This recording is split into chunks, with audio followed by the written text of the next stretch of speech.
انما جزاء الذین یحاربون اللہ ورسولہ، یہی سزا ہے ان کی جو لڑتے ہیں اللہ سے اور اس کے رسول سے، ویسعون فی الارض فسادا، اور مچاتے ہیں زمین میں فساد، ان یقتلوا او یصلبوا، کہ ان کو قتل کیا جائے یا سولی پر چڑھا دیے جاویں، او تقطع ایدیہم وارجلہم من خلاف، یا کاٹ دیے جاویں ان کے ہاتھ اور پاؤں مخالف جانب سے، او ینفوا من الارض، یا ان کو جلا وطن کر دیا جائے، ذالک لہم خزی فی الدنیا، یہ رسوائی ہے ان کے لیے دنیا میں، ولہم فی الآخرۃ عذاب عظیم، اور ان کے لیے آخرت میں بڑا عذاب ہے، الا الذین تابوا من قبل ان تقدروا علیہم، مگر جنہوں نے توبہ کی تمہارے قابو میں آنے سے پہلے، فاعلموا ان اللہ غفور الرحیم، تو جان لو اللہ بڑا بخشنے والا مہربان ہے۔ یہ جو پچھلی آیتیں ہم نے تلاوت کی ہیں اس میں اللہ تعالیٰ نے حابیل کا واقعہ قتل اور اس کا جرم عظیم ہونا بیان کیا تھا، اور ان آیات میں اللہ تعالیٰ نے قتل و غارت گری، ڈاکہ زنی اور چوری کی شرعی سزاؤں کو بیان فرمایا ہے۔ ڈاکہ اور چوری کی سزاؤں کے درمیان خوف خدا اور بذریعہ طاعت اس کا قرب حاصل کرنے کی تلقین ہے۔ قرآن کریم کا یہ اسلوب اس بنا پر لطیف طریقے پر ذہنی انقلاب میں پیدا کرنے والا ہے کہ دنیا کی تعزیرات کی کتابوں کی طرح صرف جرم اور سزا کی بیان پر کفایت نہیں کرتا، بلکہ ہر جرم اور سزا کے ساتھ خوف خدا اور آخرت مستحضر کر کے انسان کا رخ ایک ایسے عالم کی طرف موڑ دیتا ہے جس کا تصور اس کو ہر گناہ سے پاک و صاف کر دیتا ہے۔ اور اگر حالات و واقعات پر غور کیا جائے تو ثابت ہو جائے گا کہ خوف خدا اور آخرت کے بغیر دنیا کا کوئی قانون، پولیس کا قانون ہو یا فوجیوں کا قانون ہو، انسداد جرائم کے لیے وہ ضامن نہیں بنتا۔ قرآن کریم کا یہی اسلوب حکیمانہ اور مربیانہ طرز کا ہے جس نے دنیا میں انقلاب پیدا کر دیا ہے اور ایسے انسانوں کو ایک معاشرہ پیدا کیا ہے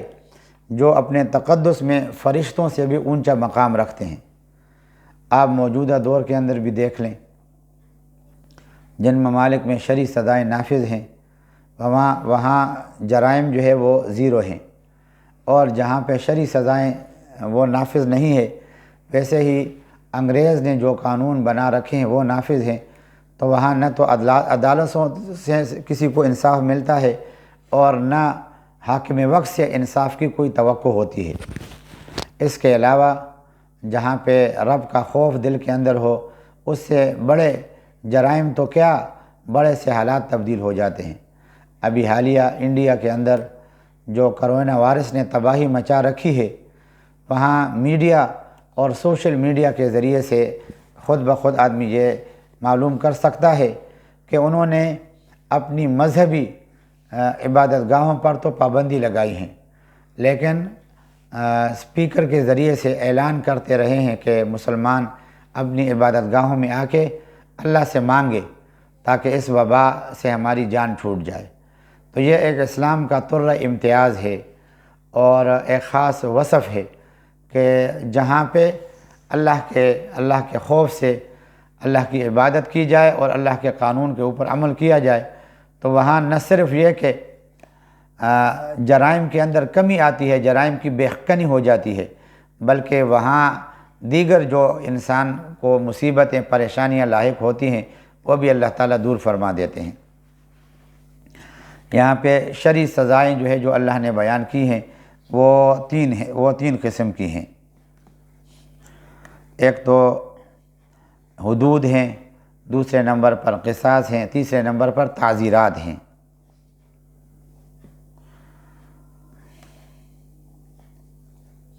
جیسے ہمارے ہاں جو ہے تعزیرات ہند اور تعزیرات پاکستان وغیرہ کے نام سے جو کتابیں شائع ہو رہی ہیں،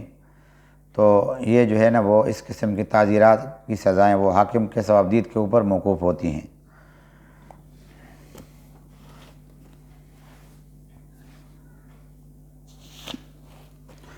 اچھا، جن جرائم کی سزا کو حق تعالی شانہ نے متعین کر کے جاری کر دیا ہے ان کو حدود کہا جاتا ہے، جن کو بطور حق العبد جاری فرمایا ہے، ان کو قصاص بھی کہتے ہیں، اور ان جرائم کی سزا کا تعین نہیں فرمایا ان کو تعزیر کہتے ہیں۔ ٹھیک ہے، جن سزاؤں کو متعین کر دیا، کوڑوں کی صورت میں، سنگسار ہونے کی صورت میں، یا مخالف ہاتھ پاؤں کے کاٹنے کی صورت میں، ان کو حدود اور قصاص کہا جاتا ہے، اور جن کو اللہ تعالیٰ نے متعین نہیں کیا ان کو تعزیرات کہتے ہیں۔ تعزیراتی جو سزائیں ہیں وہ حالات کے مطابق ہلکی سے ہلکی بھی کی جا سکتی ہیں، اور سخت سے سخت بھی کی جا سکتی ہیں، اور وہ معاف بھی کی جا سکتی ہیں۔ ان میں حکام کے اختیارات وسیع ہیں، اور حدود کسی حکومت یا کسی حاکم و امیر کی ادنیٰ تغیر و تبدل یا کمی بیشی کی اجازت اس میں نہیں ہوتی، اور نہ زمان و مکان کے بدلنے سے اس پر کوئی اثر پڑتا ہے، نہ کسی امیر و حاکم کو اس کے معاف کرنے کا حق ہے۔ شریعت اسلام میں حدود 5 ہیں: ڈاکہ، چوری، زنا، تہمت زنا، اور اس طریقے سے شراب خوری، ان کی حدود اللہ نے متعین کیے ہیں، اور یہ حدود صحابہ کے اجماع سے ثابت ہوئی ہیں۔ کل 5 جرائم کی سزائیں معین کی گئی ہیں، جن کو میں نے کہا کہ حدود کہا جاتا ہے۔ کوئی حاکم وقت کا یا کوئی امیر جو ہے اس کو معاف نہیں کر سکتا۔ یہاں پہ یہ بات بھی ذہن کے اندر رکھنی چاہیے کہ شرعی حد جو ہے وہ کسی شبہ یا کسی شرط کی کمی کی وجہ سے ساقط بھی ہو جاتا ہے۔ یہ ضروری نہیں کہ مجرم کو کھلی چھٹی مل جائے جس سے اس کے جرم پر اور جرأت پیدا ہو، حاکم اس کے مناسب حال اس کو تعزیری سزا دے سکتا ہے۔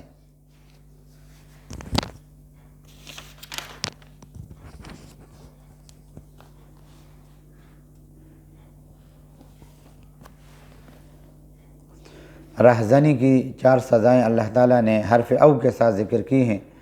کہ جو چند چیزوں میں اختیار دینے کے لیے استعمال کیا جاتا ہے، اور تقسیم کار کے لیے بھی، اس لیے حضرات صحابہ کرام اور فقہا کی ایک جماعت حرف او کو تخیر کے لیے قرار دے کر اس طرف گئی ہے کہ حاکم وقت کو شرعاً اختیار دیا گیا ہے کہ ڈاکوؤں کی قوت و شوکت اور جرائم کی شدت و خفت پر نظر کر کے حسب حال ان کو یہ 4 سزائیں دیں، یا ان میں سے کوئی ایک جاری کرے۔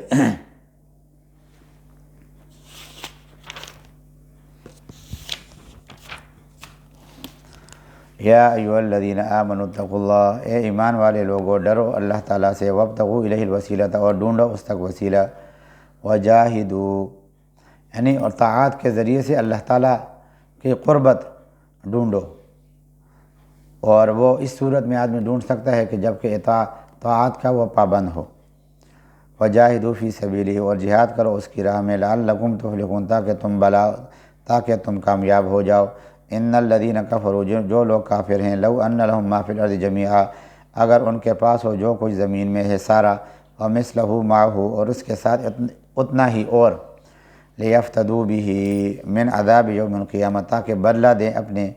قیامت کے دن عذاب سے، ما تقبل منہم، تو ان سے قبول نہ ہوگا، ولہم عذاب علیم، اور ان کے لیے دردناک عذاب ہے، یریدون ان یخرجوا من النار، چاہیں گے کہ نکل جائیں آگ سے، وما ہم بخارجین منہا، حالانکہ وہ اس سے نکل